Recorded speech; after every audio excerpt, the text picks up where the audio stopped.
Bonjour à tous, aujourd'hui je vous fais cette vidéo pour vous dévoiler 3 techniques sourcing qui vous feront optimiser votre supply chain et donc gonfler vos marges. Si vous importez des marchandises depuis la Chine, cette vidéo est faite pour vous.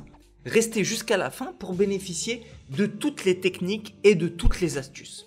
Pour ceux qui ne me connaissent pas, je m'appelle Jean Perry, à la tête de Sinosourcing et Sinoshipping, et j'ai développé cette chaîne YouTube qui parle principalement de ces deux disciplines, le sourcing et la logistique, où je révèle le plus d'astuces possibles pour vous permettre, entre autres, d'optimiser votre sourcing, votre logistique, autrement dit d'optimiser vos marges, et cela concerne tout type d'importateurs. Si jamais vous découvrez cette chaîne, n'hésitez pas à vous abonner et à cliquer sur la cloche pour être averti des prochaines vidéos. Pour en revenir au sujet du jour, comment optimiser votre supply chain ou bien votre chaîne d'approvisionnement, pour reprendre un terme français. Beaucoup de gens aujourd'hui, beaucoup d'importateurs importent et la grande majorité des importateurs optimisent mal leur supply chain. Même les vendeurs Amazon ou les e-commerçants dont c'est la principale source de revenus. Donc forcément, en négligeant cet aspect, les marges à la vente sont moins importantes. Or, le but pour tout commerçant, c'est de gagner de l'argent, de réaliser le plus de profit possible. Et par quoi ça passe tout ça? Ça passe par l'optimisation du sourcing, le fait d'obtenir de meilleurs prix, de meilleures conditions de paiement, de meilleurs délais pour finalement obtenir de meilleurs résultats, donc de meilleures marges. Donc ce que je vous propose ici, c'est de vous dévoiler 4 techniques qui vous permettront d'optimiser votre supply chain, donc d'optimiser vos marges. Par la même occasion, vous l'avez désormais compris, le sourcing est directement lié à vos marges. La première des choses, c'est de s'assurer d'avoir plusieurs routes de secours. Autrement dit, plusieurs fournisseurs dans votre carnet d'adresses. La majorité des importateurs vont concentrer des efforts considérables sur l'identification de leurs fournisseurs, ce qui en soi est une bonne chose. En revanche, beaucoup d'entre eux ne concentrent leur énergie que sur un seul fournisseur. Autrement dit, ils ne pensent pas à se sécuriser en collectant plusieurs contacts de fournisseurs qui pourraient représenter des alternatives et des solutions intéressantes pour le futur de leur business. Et c'est une grosse erreur de se reposer sur un seul contact. Aujourd'hui, vous devez, en tant qu'importateur, avoir plusieurs cordes à votre arc. Autrement dit, vous devez avoir une liste de fournisseurs, une liste de partenaires potentiels si jamais des imprévus surviennent. Et vous l'avez vu, ces derniers temps, de nombreux paramètres ont impacté la supply chain, ce qui a fait que certains d'entre vous se sont retrouvés sans stock, dans la quasi-impossibilité de trouver des solutions alternatives.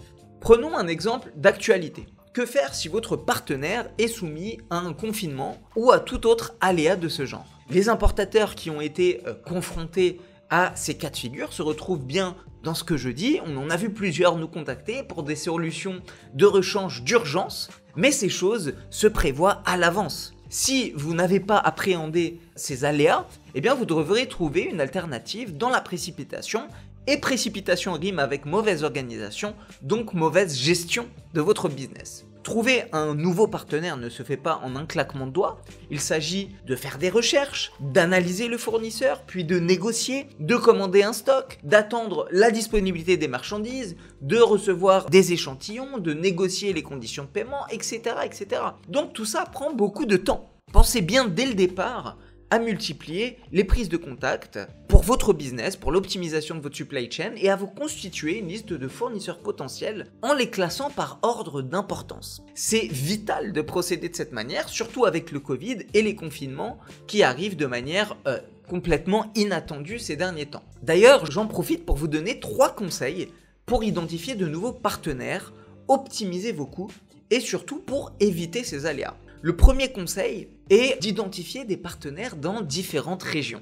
Pourquoi? C'est très simple, rappelez-vous de l'immensité du territoire chinois. Si jamais demain une ville ou une région est confinée, une autre ne le sera pas systématiquement. Donc cela vous permettra d'avoir une route de secours ailleurs, dans une autre position géographique, dans une autre région, si jamais le premier fournisseur est sujet à de tels événements, ça peut être des confinements, ou alors même une rupture de matières premières. Et certains vont se demander à quel moment faut-il identifier ses partenaires potentiels? Eh bien c'est très simple, je vais vous répondre, il faut le faire dès le début, dès le départ de vos recherches. J'en parle dans Limitless Sourcing, mais c'est très important de multiplier les prises de contact dès le départ, de filtrer vos recherches, puis de faire un top 3 des fournisseurs qui vous semblent le plus correspondre à vos attentes. La seconde option est de se servir justement de ces différents contacts pour vous constituer des leviers de négociation et obtenir de meilleurs prix auprès des fournisseurs que vous visez. Pourquoi je dis ça?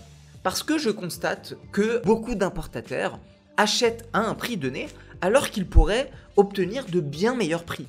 C'est un fait, aujourd'hui beaucoup de commerçants, de e-commerçants, que ce soit des Amazon, sellers, des dropshippers, n'optimisent pas leurs achats et ne cherchent même pas à creuser la question.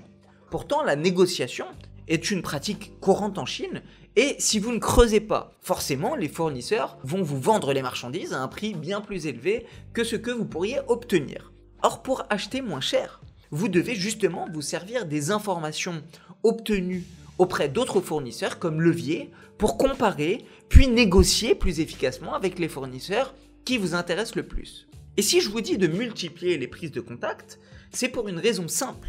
La data, c'est de l'or, l'information, c'est de l'or. Autrement dit, plus vous obtenez d'informations auprès de différents fournisseurs, plus vous aurez des arguments solides pour négocier efficacement. Forcément, si vous n'êtes en relation qu'avec un seul fournisseur, vous n'aurez pas toutes ces informations, donc vous aurez en gros moins de leviers de négociation pour négocier avec lui. Et puis rappelez-vous aussi d'une autre astuce, qui est d'envoyer vos prévisions de vente dès le départ pour montrer les quantités visées sur le long terme, ce qui vous permettra d'avoir plusieurs déclinaisons de prix en fonction des quantités. Et donc ça aussi vous permettra de mieux négocier. Enfin, comprenez quelles sont les matières premières utilisées pour comprendre intrinsèquement les paramètres qui impactent le coût du produit et pour pouvoir ainsi suggérer des alternatives à votre fournisseur, donc changement de matières premières pour un meilleur coût ou alors une nouvelle source d'approvisionnement des matières premières, etc. Ceci étant dit, une fois le coût d'achat optimisé, certains vont se demander comment optimiser le lead time, donc le délai d'approvisionnement. Alors ça, c'est une autre question cruciale pour votre entreprise et pour votre chaîne d'approvisionnement, bien évidemment. Pour ceux qui se posent la question, je vais vous répondre très simplement. Plus vos commandes sont grosses, plus le fournisseur sera à même de vous mettre sur liste prioritaire. C'est logique, plus vous êtes un bon client, plus le fournisseur vous accordera de l'importance naturellement et plus il vous fera passer avant les autres tout simplement. Donc vraiment, soyez méticuleux dès le départ avec vos fournisseurs, faites une bonne première prise de contact professionnelle, négociez de bonnes conditions d'achat, témoignez de votre professionnalisme à travers votre approche et les documents utilisés, cultivez aussi votre quanchi, donc l'aspect relationnel qui est très important en Chine, et la question des lead time se négociera beaucoup plus facilement au fil de vos commandes. Et le dernier moyen pour identifier des fournisseurs plus facilement, eh bien c'est tout simplement de sourcer ailleurs qu'en Chine. Mais ce qu'il faut comprendre, c'est que les autres pays n'ont pas forcément les capacités de production de la Chine. Seulement pour certaines catégories de marchandises, il est judicieux de sourcer ailleurs, je pense au Vietnam, à la Turquie, etc. Donc ça dépend vraiment de la nature des marchandises que vous allez sourcer et des capacités de production des pays et des usines visées. Alors maintenant, on va passer au second point de cette vidéo qui concerne une autre méthode sourcing plus répandue qui est celle de la sous-traitance. Alors au lieu de sourcer vous-même, vous pouvez aussi, dans certains cas de figure, engager une société sourcing pour concentrer votre temps sur d'autres tâches. Certaines personnes sont meilleures en marketing par exemple, du moins plus qu'en sourcing, et dans ces cas de figure, il est peut-être intéressant de confier le sourcing à des professionnels du milieu et de vous concentrer sur ce que vous savez le mieux faire. Alors bien entendu, les meilleurs sont ceux qui maîtrisent toute la chaîne de valeur, autrement dit, ceux qui sont bons en sourcing et ceux qui sont bons en marketing. Donc ceux en gros qui achètent dans les meilleures conditions et ceux qui vendent aussi dans les meilleures conditions. Néanmoins, certaines personnes, certaines entreprises peuvent aussi se permettre de se reposer sur des agents sourcing professionnels pour optimiser en fait cet aspect de leur supply chain auprès de professionnels du secteur. Alors par contre, ce qu'il faut savoir, c'est bien les choisir. Et ça, je vous ai déjà parlé de ça dans d'autres vidéos, mais c'est super important parce que c'est à double tranchant. C'est-à-dire que soit vous engagez la bonne entreprise et là vous êtes bon, soit vous engagez un mauvais sourceur et là c'est la cata parce que même si vous êtes le meilleur vendeur, le meilleur marketeur, eh bien il sera difficile d'être performant si l'achat s'est déroulé dans de mauvaises conditions tout simplement. Donc avec un mauvais fournisseur, avec un mauvais produit, des mauvais prix, etc. Maintenant que j'évoque ce sujet, vous allez vous demander à quel moment faut-il sous-traiter le sourcing. Alors moi personnellement, ce que je vous recommande, si vous souhaitez à tout prix être accompagné, c'est de le faire pour votre première commande. En fait, vous pouvez vous faire accompagner pour votre premier achat et par la suite, vous pouvez prendre le relais pour maîtriser toute la chaîne de valeur de votre business. C'est, selon moi, le plus judicieux de maîtriser l'achat et d'éliminer les intermédiaires. Du moins, c'est ce qui vous permettra d'optimiser votre chaîne d'approvisionnement sur le long terme. Par contre, maintenant qu'on parle de la sous-traitance, j'aimerais souligner un point très important que vous devez garder en tête. C'est que certains fabricants en Chine traitent qu'avec des sociétés de sourcing ou bien n'opèrent que sur le marché domestique. Tout cela pour dire que certaines usines ne seront pas visibles sur Alibaba ou bien sur les autres marketplaces. Donc elles seront difficilement accessibles, pour ne pas dire impossibles à identifier si vous sourcez seul, de manière indépendante.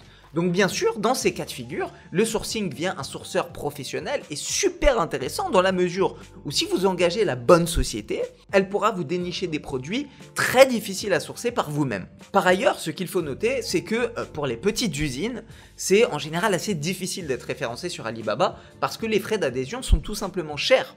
Donc certaines de ces usines ne sont pas visibles sur Alibaba ou sur les autres marketplaces, mais elles le sont sur le marché local. Et c'est là qu'il est intéressant de solliciter des sourceurs professionnels pour identifier ces entreprises qui peuvent proposer des articles, des produits très intéressants malgré le fait qu'elles soient difficilement accessibles. Donc dans certains cas de figure, c'est intéressant pour vous d'avoir accès direct à ces fournisseurs qui sont encore sous les radars, en passant par des sourceurs justement qui peuvent vous permettre de dénicher ces perles rares. Un autre moyen d'optimiser sa supply chain sourcing, c'est de sourcer auprès de différents fournisseurs pour le même produit final plutôt que de tout sourcer auprès d'un fournisseur unique. Pour parvenir à cela, il faut avant tout avoir une bonne connaissance et une bonne compréhension des procédés de fabrication.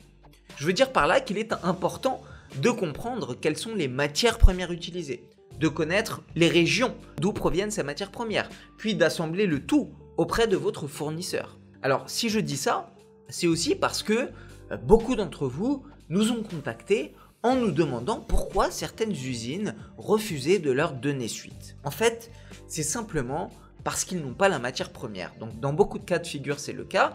Donc le simple fait de savoir identifier puis sourcer la bonne matière première peut débloquer beaucoup de situations et peut aussi vous permettre d'optimiser votre sourcing, comme l'exemple que je viens de vous donner. Maintenant, le quatrième moyen d'optimiser sa supply chain, c'est les conditions de paiement, d'améliorer les conditions de paiement. Le paiement, bien évidemment, cette question est cruciale, notamment pour la gestion de votre trésorerie, qui est souvent vitale pour votre business.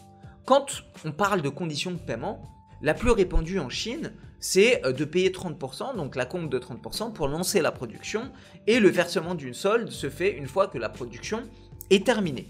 Mais ce n'est pas une règle fixe, cette question dépend aussi du fournisseur et du type de marchandises que vous souhaitez importer. Certains fournisseurs demandent des prépaiements à 100% et sont peu flexibles sur la question, tout simplement parce que la matière première utilisée est très chère ou bien parce que la direction est stricte sur la question des paiements. En tout cas, peu importe le type de marchandises que vous importez, le fait est que de nombreux importateurs bataillent sur cette question des conditions de paiement parce qu'ils ont un besoin vital de trésorerie. Donc c'est une question vraiment incontournable. Alors ce que je peux vous conseiller, c'est de négocier ce point au fil des commandes. Pour la première commande, c'est généralement difficile d'obtenir mieux que 30-70, donc 30% d'acompte, 70% de solde, mais vous pourrez obtenir des conditions plus intéressantes au bout de plusieurs commandes. Par exemple, ce que vous pouvez négocier, c'est de payer le solde de 70% à la réception des marchandises plutôt qu'à la fin de la production.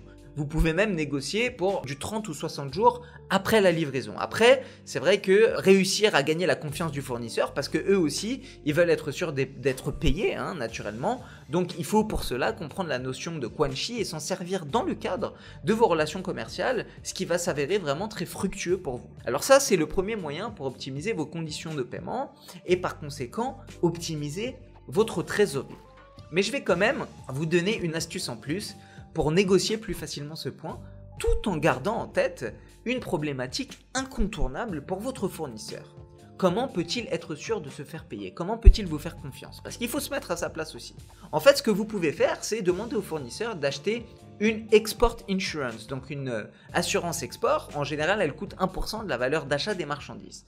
Et voici dans l'ordre ce qu'il faut faire si le fournisseur achète une export insurance. Donc vous devez, dans un premier temps, enregistrer officiellement votre entreprise dans votre propre pays et importer votre produit sous votre nom d'entreprise. Donc le produit sera importé et officiellement déclaré avec votre nom d'entreprise. Donc si vous faites ça, la chambre de commerce en Chine aura tout simplement une traçabilité sur vos transactions commerciales et mettra à la disposition du fournisseur un moyen technique à travers une plateforme dédiée qui lui permettra de voir votre situation financière. Et en fonction de vos paiements, vous serez classifié, alors c'est des couleurs, et votre fournisseur pourra voir en fait si vous avez la capacité financière de rembourser ou pas. Donc dans ce cas de figure, votre fournisseur pourra obtenir un remboursement si jamais l'importateur ne le paye pas. On va prendre un exemple concret, un cas concret qui vous parlera plus. Si par exemple le fournisseur achète cette assurance, qu'il a déjà reçu votre acompte de 30%, qu'il vous a expédié les marchandises et que cette exportation est bien enregistrée sous les douanes export chinoises, eh bien il sera protégé par cette assurance. Donc si l'importateur ne le paye pas dans les délais convenus, le fournisseur sera payé par l'assurance à la hauteur de 80% de la valeur des marchandises. Donc c'est vraiment une super option pour votre fournisseur s'il ne la connaît pas, bien évidemment, donc ça va le protéger et de votre côté, ça va vous permettre d'obtenir de meilleures conditions de paiement tout simplement. Donc pour des meilleures conditions de paiement, avant tout, misez sur le Quanxi. C'est un élément incontournable en Chine, j'en ai déjà parlé dans plusieurs vidéos, et c'est un élément surtout accessible à tous. Donc pour cela, je vous invite à regarder justement les vidéos en question où je montre comment faire en fait pour que votre fournisseur devienne comme votre ami. Et à partir de ce moment, vous verrez que vous aurez beaucoup plus de facilité à obtenir de meilleures conditions de paiement, mais aussi de meilleurs prix, de meilleurs délais de production, etc. Et surtout, rappelez-vous qu'avant d'accéder à ces conditions sourcing plus avantageuses, vous devez contacter les fournisseurs dans de bonnes conditions. Vous devez parfaire votre première prise de contact, ce qui est vraiment le plus important. Dès le départ, vous devez tout simplement susciter en fait l'intérêt des meilleurs fournisseurs à travailler avec vous et cela passe par une certaine méthodologie sans laquelle vous partez dès le départ avec moins d'avantages en votre faveur. Il y a aussi toute une liasse documentaire à utiliser pour vos paiements, pour votre protection intellectuelle par exemple si vous développez votre marque, etc. Donc si tout cela vous intéresse et que vous souhaitez vraiment optimiser votre supply chain, je dévoile absolument toute la méthodologie et tous les documents dans Limitless Sourcing. Donc pour nous rejoindre dans cette aventure, je vous invite à prendre rendez-vous en cliquant sur le lien en description de cette vidéo. Ce sera l'occasion d'échanger de vive voix concernant vos projets et on pourra ainsi vous accueillir dans cette nouvelle aventure. En tout cas, j'espère que cette vidéo vous a plu. Si c'est le cas, n'oubliez pas de liker et de commenter. Dites-moi ce que vous en pensez. Si jamais j'ai oublié des points, je serai ravi de vous répondre. Je vous dis à très bientôt pour une prochaine vidéo. 再见!